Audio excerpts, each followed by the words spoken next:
प्रिय विद्यार्थियों, संस्कार चिल्ड्रन एकेडमी बाड़मेर की ऑनलाइन क्लासेस में आपका स्वागत है। आज अपन अध्ययन करेंगे क्लास 10th विज्ञान का टॉपिक लेते हैं विद्युत चुंबकीय प्रेरण। कौन सा लेते हैं? विद्युत चुंबकीय प्रेरण। विद्युत चुंबकीय प्रेरण को समझने के लिए इसके लिए अपन एक कुंडली लेते हैं तथा इस कुंडली को धारामापी से जोड़ देते हैं। क्या लेते हैं? एक कुंडली लेते हैं और जिसको अपन किससे जोड़ देते हैं? धारामापी से जोड़ देते हैं। गैल्वेनोमीटर लगा देते हैं और उसके पास में एक चुंबक लाते हैं। क्या लाते हैं? एक चुंबक को लाते हैं, एक सट चुंबक को इसके पास में लाते हैं, N और S। अब देखो कुंडली क्या होती है, जब कोई बेलनाकार वस्तु के ऊपर चालक तार को लपेट दिया जाता है तो वो क्या बन जाती है? एक कुंडली बन जाती है। क्या बन जाती है? कुंडली बन जाती है। और उस कुंडली के अपन इसमें क्या लगा? धारामापी लगा देते हैं। क्या लगा देते हैं? धारामापी, गैल्वेनोमीटर लगा देते हैं। जब चुंबक और कुंडली आपस में इस तरह अवस्था में होती है तो गैल्वेनोमीटर में किसी प्रकार का कोई विक्षेप उत्पन्न नहीं होता है। जब इस चुंबक को कुंडली के पास लाते हैं तो चुंबक को कुंडली के पास लाने के कारण चुंबकीय क्षेत्र उत्पन्न होता है। क्या उत्पन्न होता है? चुंबकीय क्षेत्र उत्पन्न होता है। और इस चुंबकीय क्षेत्र उत्पन्न होने के कारण कुंडली के अंदर विद्युत धारा प्रवाहित होना शुरू हो जाती है। कुंडली के अंदर क्या प्रवाहित होना शुरू हो जाती है? विद्युत धारा। जब इस चुंबक को कुंडली के पास में ले जाते हैं तो चुंबकीय क्षेत्र उत्पन्न होता है और इस चुंबकीय क्षेत्र उत्पन्न होने के कारण कुंडली में क्या उत्पन्न हो जाती है? विद्युत धारा उत्पन्न हो जाती है और गैल्वेनोमीटर के अंदर क्या हो जाता है? विक्षेप आना शुरू हो जाता है।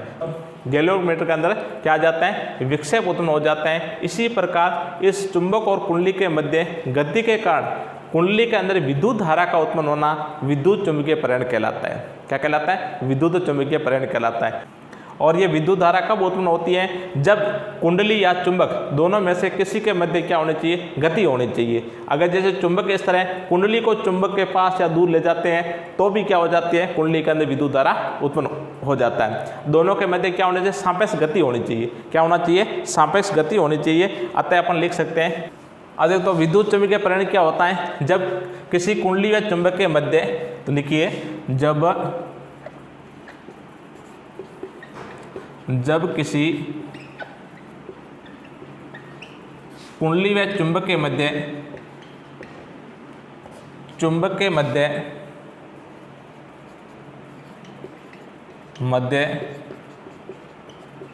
सापेक्ष गति होती है तो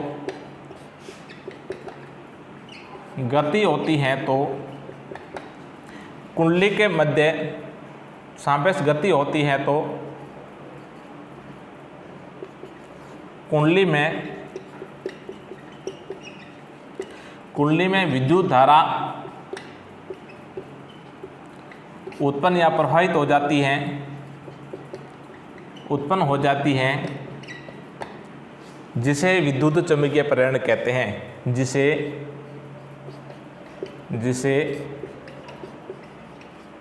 विद्युत चुंबकीय प्रेरण कहते हैं।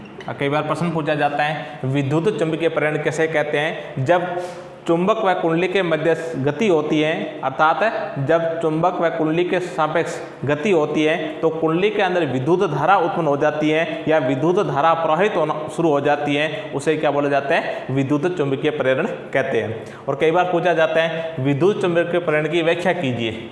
अब विद्युत चुंबकीय प्रेरण की व्याख्या किस प्रकार की जाती है? क्या होता है? जब चुंबक व कुंडली के मध्य गति होती है तो चुंबक के चारों ओर क्या हो जाता है? चुंबकीय क्षेत्र उत्पन्न हो जाता है। क्या हो जाता है? चुंबकीय क्षेत्र उत्पन्न हो जाता है। और चुंबकीय क्षेत्र उत्पन्न होने के कारण कुंडली से गुजरने वाले चुंबकीय फ्लक्स के मान में परिवर्तन होता है। क्या होता है? कुंडली से गुजरने वाले चुंबकीय फ्लक्स के मान में परिवर्तन होता है। कुंडली के अंदर चुंबकीय फ्लक्स उत्पन्न हो जाता है। और फैराडे ने बताया कुंडली के अंदर चुंबकीय फ्लक्स के कारण ही क्या होती है? विद्युत धारा उत्पन्न होती है। इसकी व्याख्या क्या होगी? जब चुंबक व कुंडली के मध्य गति होती है तो कुंडली से गुजरने वाले चुंबकीय बल रेखाओं के मान में लगातार परिवर्तन होता है। और इस लगातार परिवर्तन के कारण कुंडली के अंदर चुंबकीय फ्लक्स उत्पन्न हो जाता है। और कुंडली के अंदर चुंबकीय फ्लक्स उत्पन्न होने के कारण फैराडे ने बताया कुंडली के अंदर चुंबकीय फ्लक्स उत्पन्न होने के कारण ही क्या होता है? कुंडली के अंदर विद्युत धारा उत्पन्न होती है, जिसको क्या बोला जाता है? विद्युत चुंबकीय प्रेरण कहते हैं। और इसी से संबंधित एक छोटा टॉपिक और है, चुंबकीय फ्लक्स। क्या है? चुंबकीय फ्लक्स। कई बार पूछा जाता है चुंबकीय फ्लक्स किसे कहते हैं और इसका मात्रक लिखिए। चुंबकीय फ्लक्स, चुंबकीय फ्लक्स क्या होता है?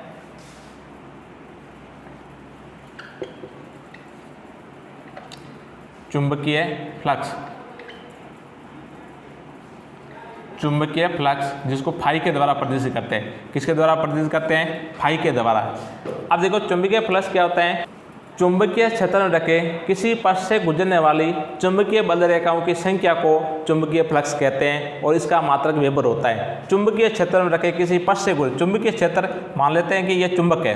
क्या है? एक चुंबक लेते हैं और चुंबक के अंदर कितने दो ध्रुव होते हैं, एक एन और दूसरा कौन सा होता है? एस। चुंबक के चारों ओर क्या होता है? चुंबकीय क्षेत्र होता है, चुंबकीय बल रेखाएं। वो बल रेखाएं कहाँ से चलती हैं? इस चुंबक के बाहरी ओर से उत्तरी एन से एस की ओर चलती है। किधर चलती है? एन से एस की ओर। इस प्रकार चुंबकीय बल रेखाओं का गमन होता है। चुंबकीय बल रेखाएं इस प्रकार इस चुंबक के चारों ओर क्या चलती है? चुंबक के बाहरी ओर क्या चलती है? चुंबक के चारों चुंबकीय बल रेखाएं इस प्रकार एन से एस की ओर क्या करती है? गमन करती है। और चुंबक के अंदर हमेशा बल रेखाएं होती है कहाँ से? एस से एन की ओर चलती है। कहाँ से चलती है? एस से एन की ओर इस प्रकार चलती है। जब चुंबकीय क्षेत्र के अंदर अपन किसी पृष्ठ को रखते हैं, क्या करते हैं? किसी पृष्ठ को रख दिया या किसी कुंडली को रख दिया, तो इस पृष्ठ से गुजरने वाली चुंबकीय बल रेखाओं की संख्या को क्या बोला जाता है? चुंबकीय फ्लक्स कहते हैं। अतः चुंबकीय क्षेत्र में रखे किसी पृष्ठ से गुजरने वाली चुंबकीय बल रेखाओं की संख्या को क्या बोला जाता है? चुंबकीय फ्लक्स कहते हैं। और इसका मात्रक क्या होता है? वेबर होता है। इसका मात्रक क्या होता है? वेबर। इसका मात्रक क्या होता है? वेबर। क्या होता है? वेबर। कई बार पूछा जाता है, छोटी परिभाषा पूछ ली, चुंबकीय फ्लक्स किसे कहते हैं और चुंबकीय फ्लक्स का मात्रक लिखिए। तो चुंबकीय क्षेत्र में रखे किसी पथ से गुजरने वाले चुंबकीय बल रेखाओं की संख्या को चुंबकीय फ्लक्स कहते हैं और इसका मात्रक क्या होता है? वेबर होता है। इसके बाद में अपन अध्ययन करेंगे विद्युत धारा जनित्र। विद्युत धारा जनित्र होता है वो विद्युत चुंबकीय प्रेरण के सिद्धांत पर कार्य करता है। किसके सिद्धांत पर कार्य करता है? विद्युत चुंबकीय प्रेरण के सिद्धांत पर। तो विद्युत धारा जनित्र, विद्युत धारा जनित्र, electric current generator, electric current generator, विद्युत धारा जनित्र। विद्युत धारा जनित्र क्या होता है? जिसके अंदर क्या होता है? एक कुंडली को चुंबक के मध्य रखा जाता है और फिर उसको यांत्रिक गति प्रदान करके उसको घुमाया जाता है। क्या किया जाता है? उसको घुमाया जाता है। विद्युत धारा जनित्र क्या होता है? विद्युत धारा जनित्र एक इस प्रकार का उपकरण या युक्ति होती है तो यांत्रिक ऊर्जा विद्युत ऊर्जा में बदल जाती है। तो इसी प्रकार विद्युत जनित्र क्या हो गया? इस प्रकार का उपकरण हो गया जो यांत्रिक ऊर्जा को विद्युत ऊर्जा में बदलते हैं। अर्थात विद्युत धारा जनित्र वह युक्ति है जिसमें एक कुंडली होती है, उसको चुंबक के मध्य रख करके यांत्रिक गति प्रदान करके उसको घुमाया जाता है, अर्थात घूर्णन करवाया जाता है, जिसके कारण क्या होता है? यांत्रिक ऊर्जा विद्युत ऊर्जा में बदल जाती है। उसको क्या बोला जाता है? विद्युत धारा जनित्र कहते हैं। और विद्युत धारा जनित्र होता है विद्युत चुंबकीय प्रेरण के सिद्धांत पर कार्य करता है। कई बार प्रश्न पूछा जाता है विद्युत धारा जनित्र किस सिद्धांत पर कार्य करता है? तो विद्युत धारा जनित्र विद्युत धारा जनित्र विद्युत चुंबकीय प्रेरण के सिद्धांत पर कार्य करता है। विद्युत चुंबकीय प्रेरण के सिद्धांत पर कार्य करता है। विद्युत चुंबकीय प्रेरण के सिद्धांत पर कार्य करता है। और विद्युत धारा जनित्र कितने प्रकार के होते हैं? 2 प्रकार के होते हैं। कितने प्रकार के होते हैं? 2 प्रकार के होते हैं। 2 प्रकार। एक होता है प्रत्यावर्ती धारा जनित्र। कौन सा होता है? प्रत्यावर्ती धारा जनित्र।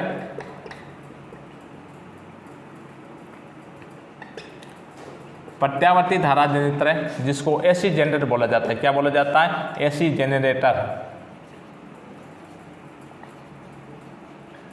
AC generator. और दूसरा होता है दिष्ट धारा जनित्र। दिष्ट धारा जनित्र, दिष्ट धारा जनित्र। जिसको बोला जाता है डीसी जनरेटर। क्या बोला जाता है? जिसको क्या बोला जाता है? डीसी जनरेटर कहते हैं। तो विद्युत धारा जनित्र कितने प्रकार के हो गए? प्रत्यावर्ती धारा जनित्र और दूसरा कौन सा हो गया? दिष्ट धारा जनित्र। आज अपन ने 3 टॉपिक के बारे में अध्ययन किया। एक तो विद्युत चुंबकीय प्रेरण और चुंबकीय फ्लक्स और विद्युत धारा जनित्र।